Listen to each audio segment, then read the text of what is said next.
تفسیر ابن کثیر میں ہے کہ ان پتھروں پر قدرتی طور سے ان لوگوں کے نام لکھے ہوئے تھے جس کے نام کا پتھر تھا اس پر گرتا۔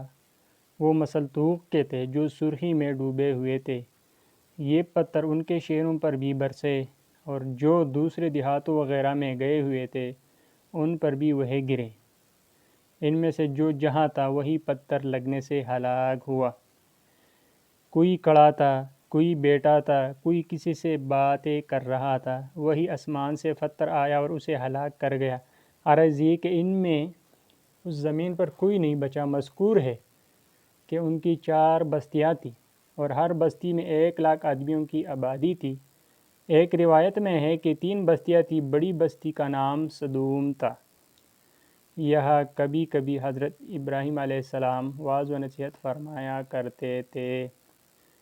ہمارا یہ چینل سبسکرائب کیجیے گا، بہت مہربانی، شکریہ۔